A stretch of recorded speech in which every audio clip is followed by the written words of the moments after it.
today we are looking at the organization of political parties. First, we're going to start at the national party level. There are 4 elements of the national parties. The first is the National Convention. And at the National Convention, this is where typically the party wants to feel like it's got its national voice. It happens the summer of every presidential election year. And the functions of what they do there, they nominate their presidential and vice presidential candidates. They also adopt their party rules, and they also write their party platform of where they're going to stand on the issues. So that's what they do at the National Convention. Well, in order to have a national convention, you need to have a national committee. So that's the second element. And the national committee is the one that creates or organizes the convention every 4 years. They decide where it's going to be held, who's going to be the major speakers. But this committee used to be made up of 1 man and 1 woman from each state, but it's been expanded in recent years to be actually more than that. The third element is the national chairperson, and the national chairperson has a 4-year term, and their job is to direct the work of the party headquarters, that they work on bringing the party together, raising money, recruiting voters, all that kind of stuff. So they head up the national headquarters. And the fourth element is the Congressional Campaign Committee. And this Congressional Campaign Committee serves for 2 years.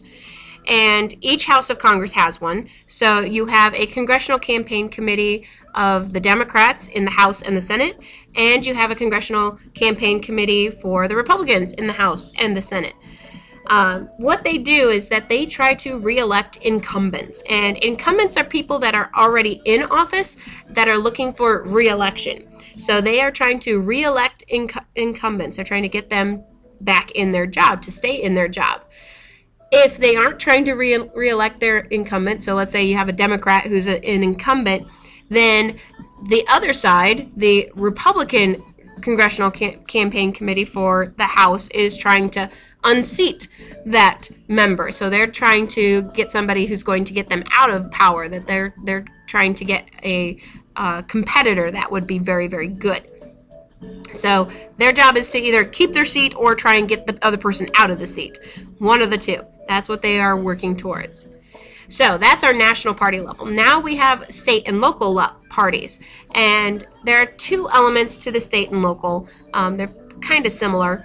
The first is the state organization. Basically, it works for the party interests in the state. They try and find candidates to run for office. They help to get campaign funds, trying to raise money, all that kind of stuff. And then you have the local organization. And the local organization entirely depends on the local community itself. There's just too many of them to really classify. You can have a county party organization. You can have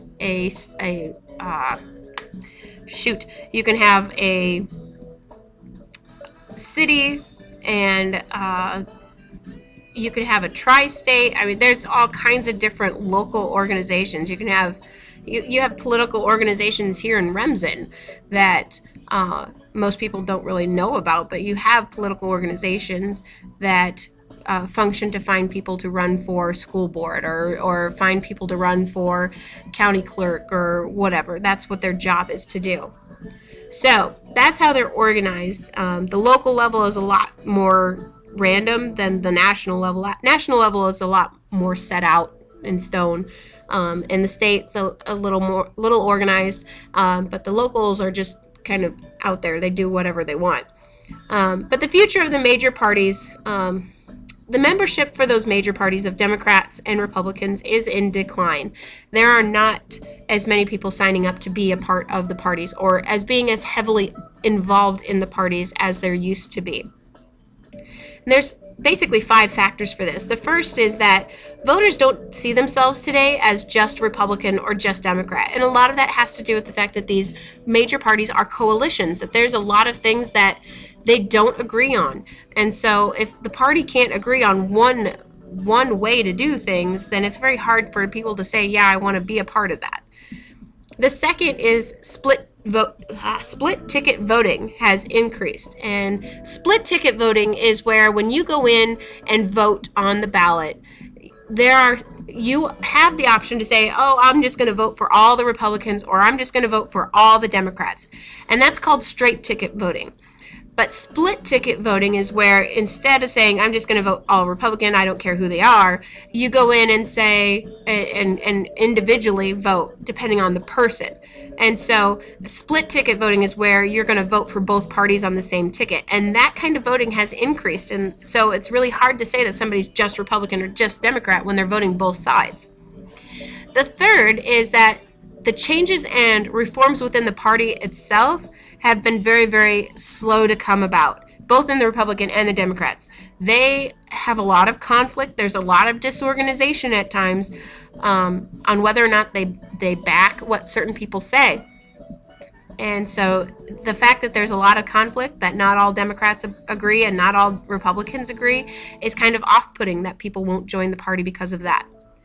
The fourth is basically changes in technology. Back in the 17 and 1800s, it was essential to be a part of the party in order to know who the candidates were and to get all the information. But today, candidates are less dependent on their party to get votes than they were, because you have technology, you have TV and radio and the internet to help get that information across. The fifth is that these single issue organizations have been growing exponentially in the last few years, because these single issue parties are able to take sides. They can say, yes, this is what we believe in, and we don't agree with any of the gray area. It's black and white. And people like that, and they tend to follow those kinds of things. And so that has also taken a lot away from the Republicans and the Democrats.